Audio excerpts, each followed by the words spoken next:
Amen. Prenez vos Bibles. Merci, chers frères. Prenez vos Bibles. Nous allons continuer sur notre thème que j'avais commencé à développer avec vous, qui est recreuser les vieux puits. Recreuser les vieux puits. Je voudrais une seule en Christ pour prendre sa Bible et se tenir debout et nous lire Genèse chapitre 26, du verset 12 au verset 25. Et un frère en Christ nous lira également Actes des Apôtres. Actes des Apôtres, le chapitre 2, du verset 42, les versets 42, 46 à 47. Alors je reprends. J'aimerais bien une sœur en Christ pour nous lire Genèse 26, 12 à 35. Et je demanderai également à un frère en Christ de nous lire Acte 2, le verset 2, donc le verset 42, le verset 46 à 47. Je vois la sœur Catherine, la capote, qui voudrait bien nous faire la lecture. Amen. Isaac sema dans ce pays et il recueillit cette année le centuple, car l'Éternel le bénit. Amen. Cet homme devint riche et il alla s'enrichissant de plus en plus jusqu'à ce qu'il devienne fort riche. Il avait des troupeaux de menu bétail et des troupeaux de gros bétail et un grand nombre de serviteurs. Aussi les Philistins lui portaient en vie. Verset 15. Tous les puits qu'avaient logés les serviteurs de son père, du temps d'Abraham, son père, les Philistins les comblèrent et les remplirent de poussière. Et Abimelech dit à Isaac, va-t'en de chez nous, car tu es beaucoup plus puissant que nous. Isaac partit de là et campa dans la vallée de Guérar, où il s'établit. Isaac creusa de nouveau les puits d'eau qu'on avait creusés du temps d'Abraham, son père, et qu'avaient comblé les Philistins après la mort d'Abraham, et il leur donna les mêmes noms que son père leur avait donnés. Les serviteurs d'Isaac creusèrent encore dans la vallée, et ils trouvèrent un puits d'eau vive. Les bergers de Guérar querellent les bergers d'Isaac en disant, l'eau est à nous. Et il donna au puits le nom d'Ézek, parce qu'il s'était disputé avec lui. Ses serviteurs faisèrent un autre puits, au sujet duquel on chercha aussi une querelle, et il l'appela Sitna. Il se transporta de là et creusa un autre puits, pour lequel on le chercha par querelle, et il l'appela Rehoboth.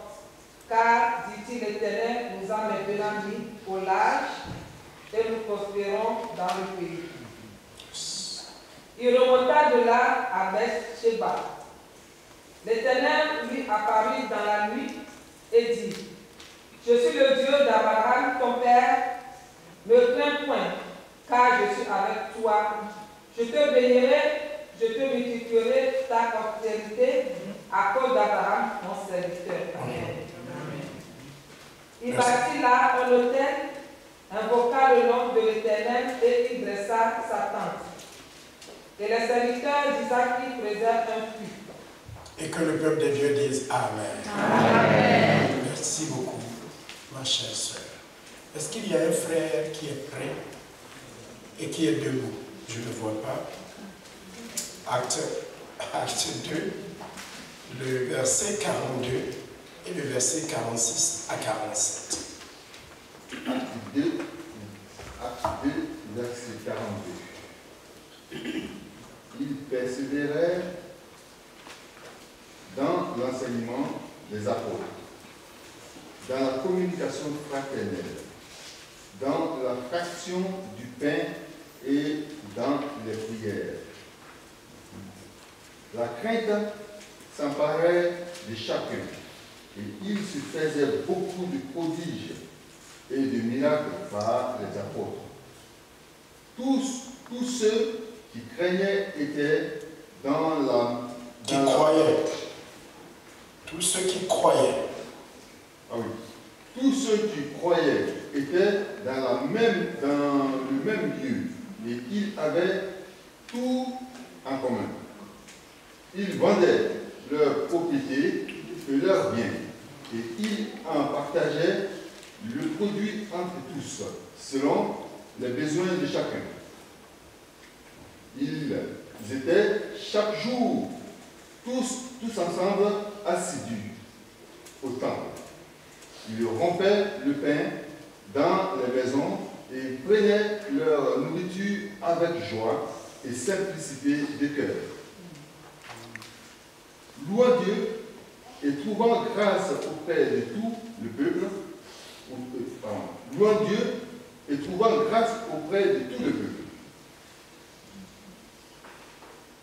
Et le Seigneur ajouta chaque jour à l'Église ceux qui étaient sauvés. Et que le peuple de Dieu dise Amen. Amen. Merci mon frère. Amen. Amen. Alors, nous avions commencé un thème et nous allons le continuer, le développer. Et ce thème, c'est recreuser les vieux puits. Amen. Amen. Dites-moi, recreuser les vieux puits. Recreuser les vieux puits. Ce texte-là de Genèse et celui de Actes des Apôtres, ceux qui n'étaient pas là, vous pouvez repartir sur YouTube, je crois, que nos techniciens ont déjà travaillé. Vous avez tous les enseignements et tous les sermons sur YouTube. Nous avions introduit en disant que Dieu avait appelé Abraham.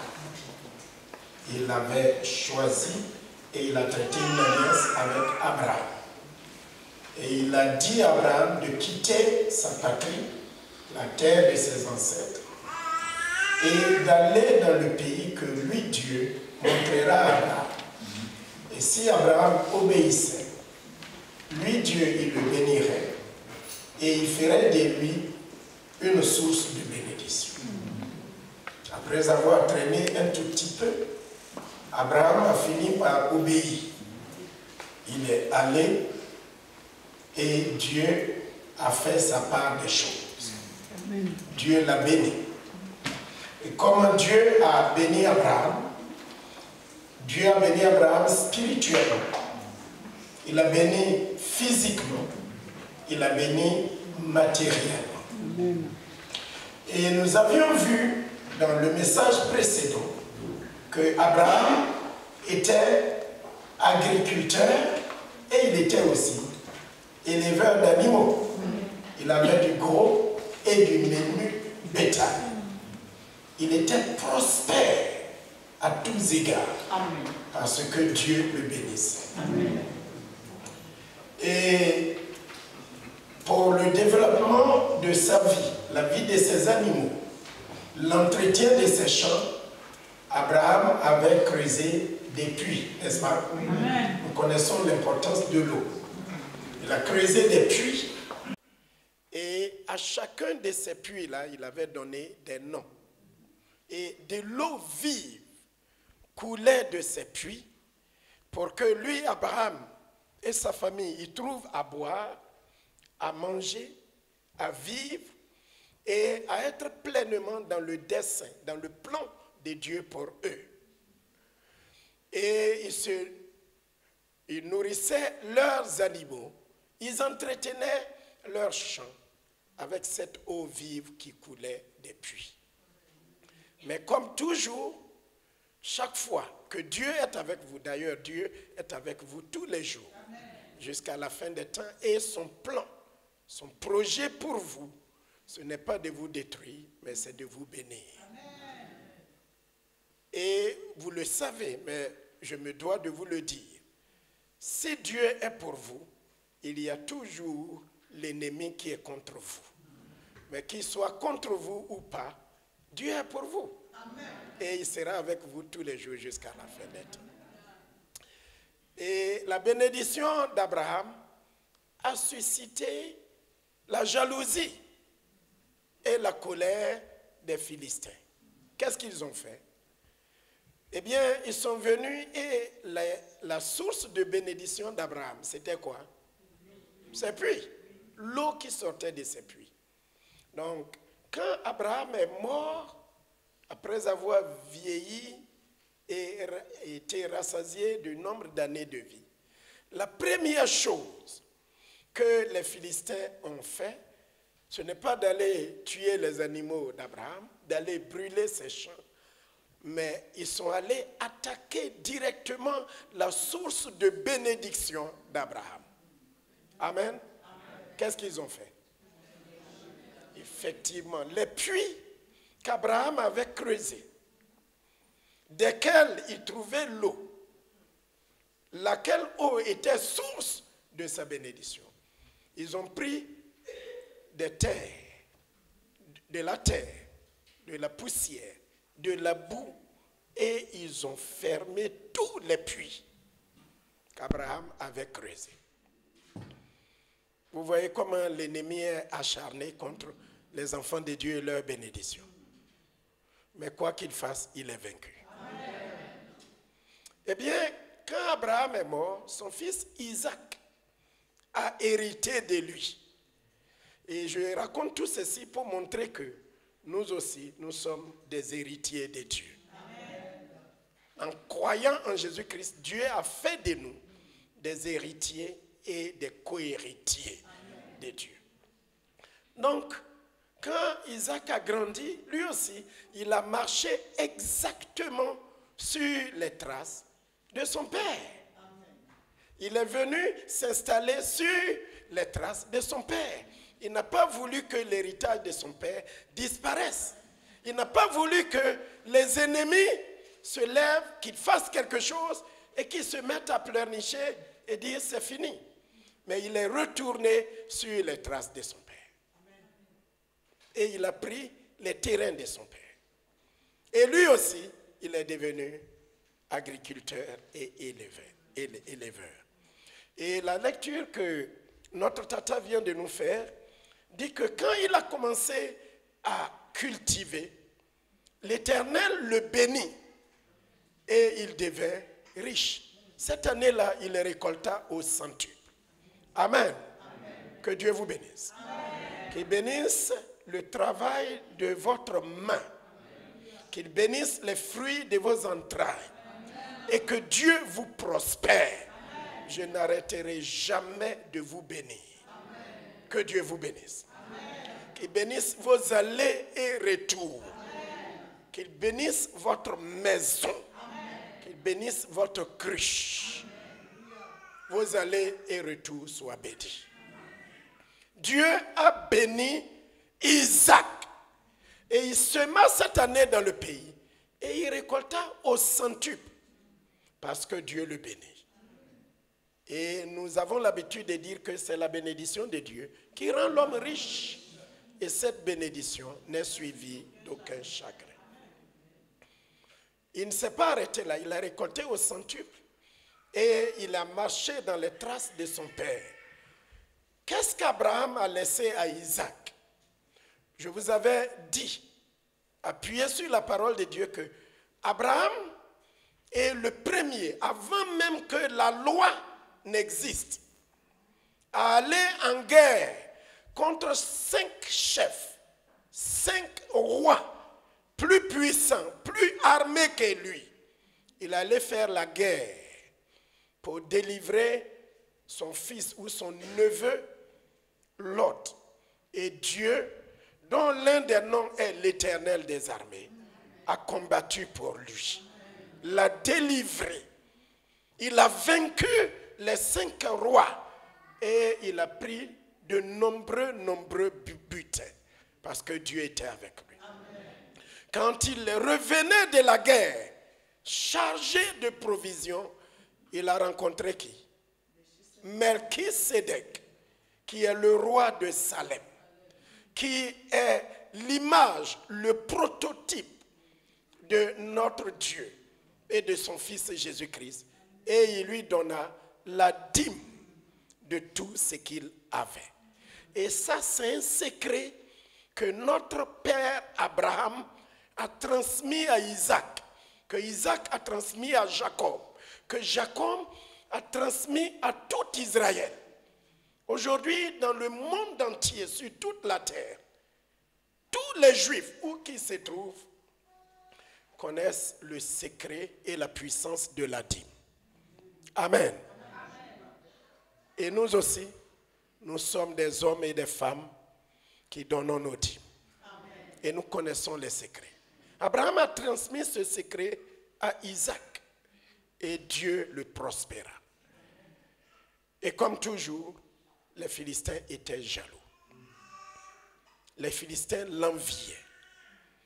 Jusqu'à ce que quand je relis, Abimelech qui était le roi est venu et il a dit à Isaac, va-t'en de chez nous parce que tu es plus puissant que nous. La puissance, la force appartiennent à notre Dieu. Nous venons de le chanter tout à l'heure. Et il donne de la force et de la puissance à ses enfants. Amen. Alléluia. Que Dieu te bénisse. Amen. Et parmi les bénédictions que Dieu te donne, ce n'est pas seulement la prospérité physique, mais que Dieu te rende aussi puissant. Amen. Que Dieu te fortifie. Amen. Que l'Esprit de Dieu te remplisse. Amen. Et te comble pour que sur le plan physique, sur le plan spirituel, tu ne manques de rien. Amen. Pour la gloire de son Saint-Nom. Et qu'est-ce que Isaac a fait? Quand il est venu s'installer sur les terres de son père Abraham, il a travaillé la terre. Il a élevé des animaux. Il a eu des serviteurs et des servantes. Dieu l'a prospéré. La parole de Dieu dit, cet homme devint riche. De plus en plus riche. Jusqu'à ce qu'il devienne vraiment fort riche. Oh, c'est le vœu de mon cœur. Que vous et vos enfants, que Dieu vous bénisse, vous prospère. Que les enfants qui sont sortis de vos entrailles et vos petits-enfants, Dieu les bénisse, les prospère et qu'ils soient prospères à tous égards. Alléluia. Alléluia. Et il va tirer son secret d'où? Il va tirer son secret des puits. Mais comme les puits sont fermés, comment va-t-il faire pour prospérer? Et c'est ce qui a donné notre thème. Les puits de son père, les puits que son père avait creusés, que les Philistins avaient fermés, il n'était pas venu pour pleurer. Il n'était pas venu pour dire, oh Philistins, pourquoi vous avez fermé mes puits? Pourquoi vous vous battez contre moi? Mais il s'est levé et il a fait quoi? Il a recreusé les puits que son père avait creusés, que les Philistins ont fermés. Et ce qui me plaît davantage, c'est qu'il leur a donné les noms que son père avait donnés. Il leur a donné les mêmes noms. Amen. Alléluia. Amen. Et l'eau a commencé à couler à nouveau. Les Philistins lui ont cherché querelle. Et le premier puits, il a appelé Ézek. Querelle. Quelqu'un te cherchera toujours par l'arbre. Ce n'est pas un homme.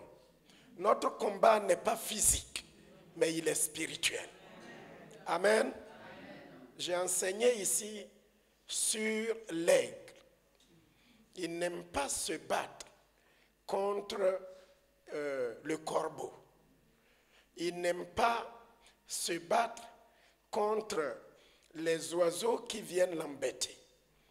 Mais je vous ai montré que le secret de l'aigle, c'est que quand le corbeau s'assoit sur son dos ou sur son cou pour l'embêter, le piquer, qu'est-ce qu'il fait? Il prend son envol et il vole dans les airs parce que c'est son ami qui est le vent, l'air. Et le vent est le symbole du Saint-Esprit. La Bible dit que le Saint-Esprit est comme le vent. Il souffle là où il veut. Il va là où il veut. Que l'Esprit de Dieu vous remplisse. Amen. Donc quand des ennemis vous affrontent, quand des situations vous confrontent, quand des difficultés viennent sur votre route, quand des Philistins ferment vos puits, eh bien vous devez recreuser.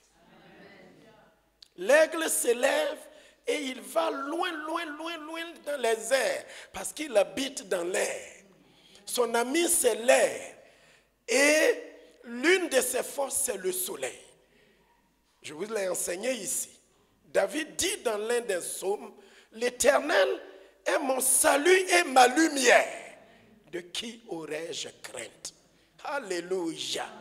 Donc l'aigle s'élève, il s'élève, il s'élève, il s'élève. Et le corbeau est assis sur son cou, en train de le piquer, mais il continue de s'élever.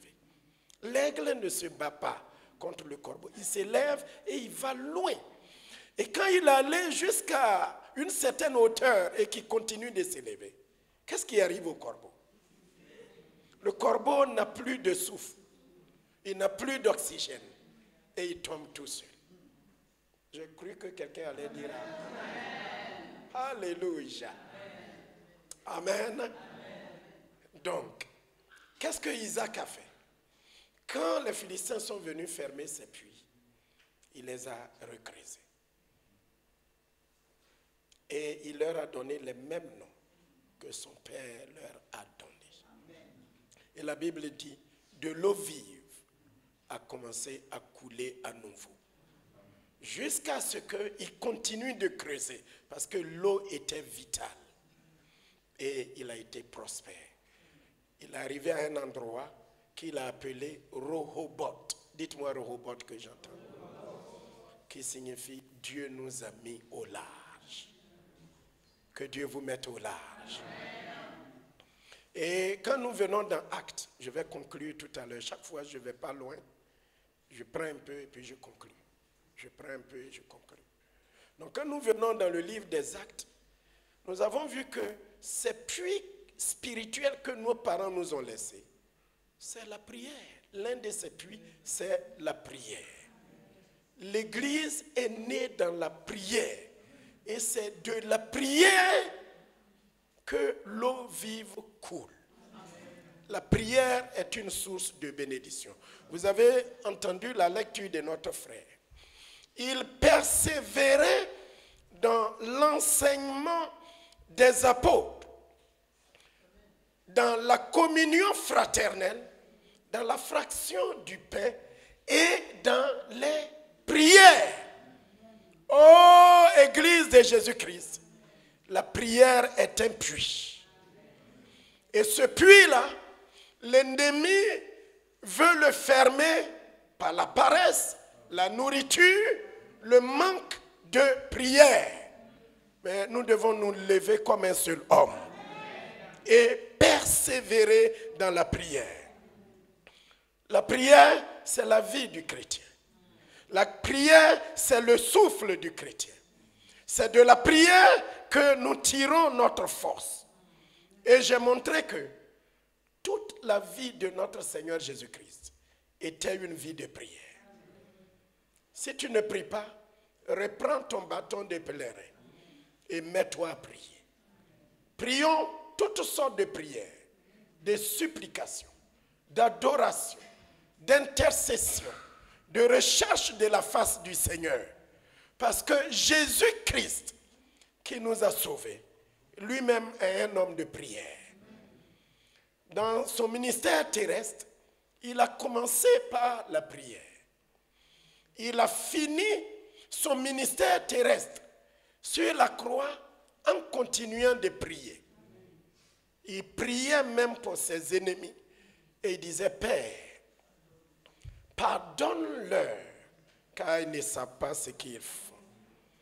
Mort, enseveli et ressuscité, il est élevé à la droite du Père et il est devenu pour nous un intercesseur.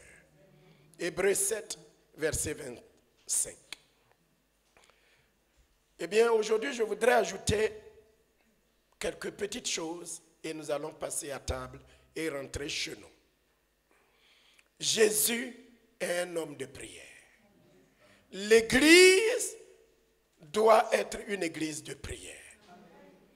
Donc, dis à ton frère ou à ta sœur qui est assise à côté de toi, deviens un homme ou une femme de prière.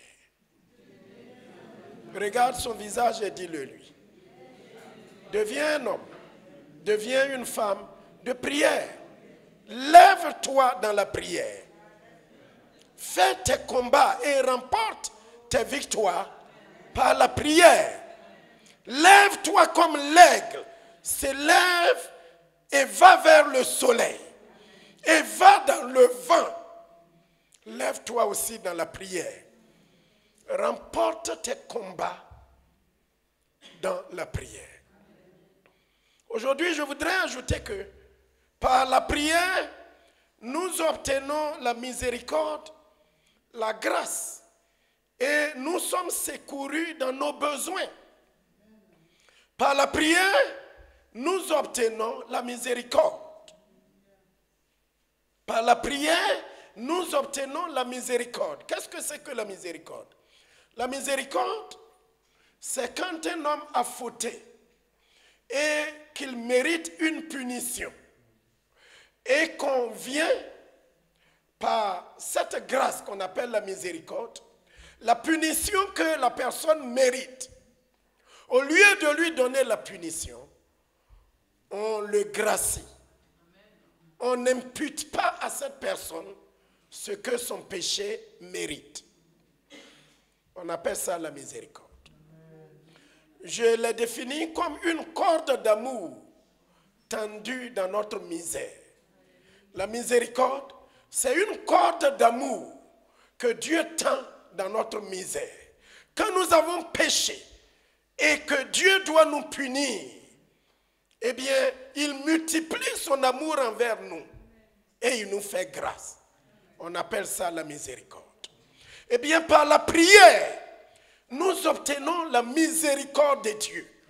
Si Dieu nous regardait chacune et voulait nous punir pour nos péchés, il n'y aurait plus d'être humain sur la terre. Mais il nous fait grâce. Il nous pardonne. Pas pour que nous continuions dans le péché, mais pour que nous nous détournions du péché. Parce que Dieu ne veut pas la mort du pécheur. Mais ce que Dieu veut, c'est que le pécheur se repentisse et qu'il vienne au pardon et à la miséricorde.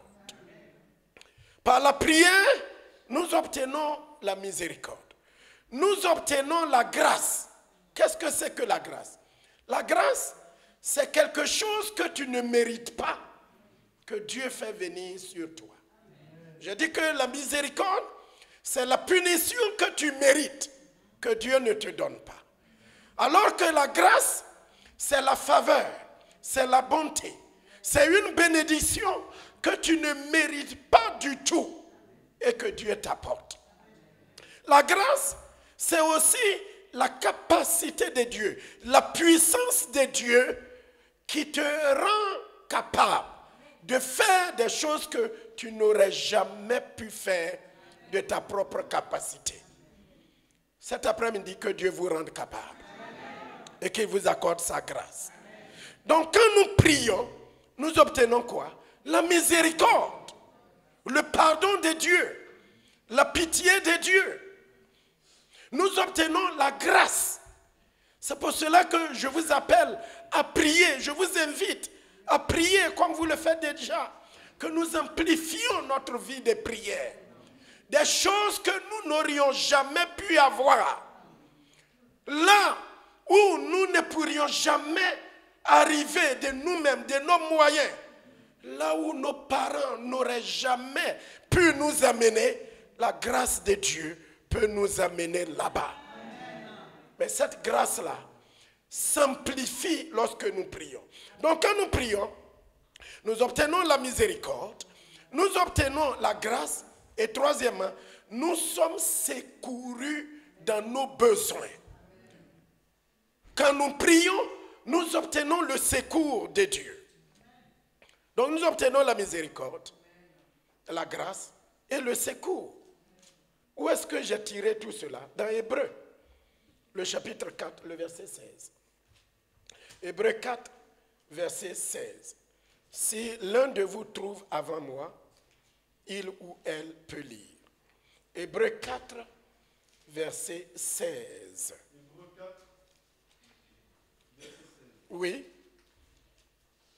Car nous approchons-nous donc avec assurance du trône de la grâce, afin d'obtenir miséricorde et de trouver grâce pour être secourus dans nos besoins. Amen. Approchons-nous donc avec assurance du trône de la grâce, afin d'obtenir quoi? Miséricorde et de trouver grâce pour être secouru dans nos besoins. Qui est ici cet après-midi et qui a besoin d'aide? Oui, moi aussi j'ai besoin d'aide. Chacun d'entre nous, dans la vie de tous les jours, nous avons besoin d'aide. Mais quand nous levons les yeux, où est-ce que nous trouverons le secours? Où est-ce que nous trouverons l'aide?